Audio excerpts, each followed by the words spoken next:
Hi friends, అందరికీ నమస్కారం. బాగున్నారా? నేనైతే బాగున్నాను, మీరు కూడా బాగుండాలి. తమిళన్ చూసిరుగా ఫ్రెండ్స్, బజాజ్ ఎలక్ట్రానిక్ ఆటో వచ్చేసినాయి. అది తీసుకుందామని అనుకుంటున్నా. మరి దాని గురించి పూర్తి వివరాలు నాకు తెలిసింది మీకు చెప్తాను. మీ అనుభవం కూడా ఉంటే నాకు కామెంట్లో పెట్టండి, తీసుకోవాలన్నా వద్దా అనేది. దాని గురించి నేను కొంచెం వివరాలు కనుక్కున్నా.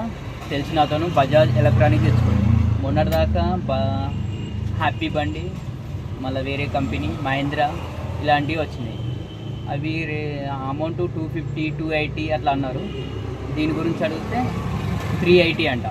3,80,000 రేట్ ఉందంట. ఎర్రగడ్డ సిఎంఆర్ నుంచి తెచ్చుకుండంట. మరి నాకు తెలిసిన అతను, నేను కూడా తెలుసుకుంటా అనుకుంటున్నా. అది కిలోమీటర్ వచ్చేసి ఫుల్ ఛార్జింగ్ పెడితే 150 కిలోమీటర్స్ అంట.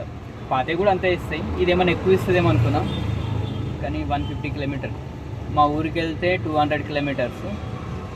కానీ ఊర్లో పోయినప్పుడు పెట్టుకొని రావాలి.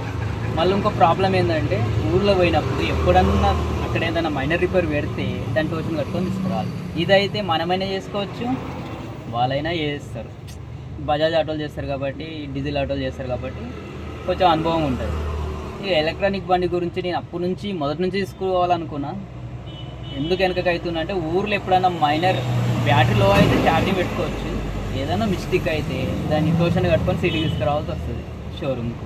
అందుకే కొంచెం ఇబ్బందిగా ఉండి ఆలోచిస్తున్నా. దీని గురించి ఏంటంటే, టూ టైర్లు ఏడ రిపేర్ అయినా, వైర్ తెగిపోయినా, ఏది తెగిపోయినా ఒక అన్ని మైనర్ రిపేర్లు పెడుతున్నాయి. ఇక మైనర్ రిపేర్లు పెడుతున్నాయి కాబట్టి ఒకటిసారి అది తీసుకుంటే బాగుంటుంది అనుకుంటున్నా. ఇప్పుడు దీని కాస్ట్ వచ్చేసి 5 lakhs పైన ఉంది. అది 380 ఉంది. మళ్ళీ కరెంట్ బిల్లు 3000 వస్తుందంట 1 monthకి. 1 monthకి 3000 వస్తుంది. అది బెటరే. మనమేమో ఇప్పుడు 300 పోసుకుంటే, మనకు 300 అంటే ఎక్కువనే అవుతుంది. గిరాకులు లేవని తక్కువ పోసుకుంటున్నాం. మినిమం ఒక 400 అవుతుండొచ్చు. అట్లా పెట్టుకుంటే 12,000 అవుతుంది. దాని ప్రకారంగా 3000. మళ్ళీ 2 టైర్లు పోసేది ఉండదు, ఏ రిపేర్లు ఉంటాయి, ఏముండయి, సైలెన్స్ పోవచ్చు రావచ్చు అని నేను అనుకుంటున్నా. దీని గురించి మీకేమైనా తెలిసి ఉంటే నేను తీసుకోవాలా వద్దా అనేది నాకు కూడా కామెంట్ పెట్టండి. తీసుకోవాలని అనుకుంటున్నా. ఇది ఊరికే మెకానిక్ తీసుకుపోయి రిపేర్ చేయించడం అది ఇది కంటే దాంతోనే బాగుంటుందని నేను అనుకుంటున్నా. ఫ్రెండ్స్, దానికి దీనికి పెద్ద తేడా ఏం లేదు. అది 3 years తర్వాత బ్యాటరీ వారంటీ 1,50,000 ఉంటుందంట కొత్త బ్యాటరీ వేసుకోవడానికి. మన ఇంజన్ ఖరాబ్ అయితే అదే 3 years 5 years ఆపున తిరిగా మనం చూసుకున్నట్టు ఉంటుంది. ఖరాబ్ అయితే 10 నుంచి 15,000 మధ్యలో రిపేర్ అయిపోతుంది. కాకపోతే అందులో డీజిల్ గ్యాస్లో ఎలక్ట్రానిక్ బ్యాటరీలో సేవ్ అయిపోతుంది. మనం కరెంట్ బిల్ కాబట్టి 3,000 వస్తాయి. దీంట్లో 10-12,000 ఎంత కౌంట్ చేసుకుని ఆడికే వస్తాయి.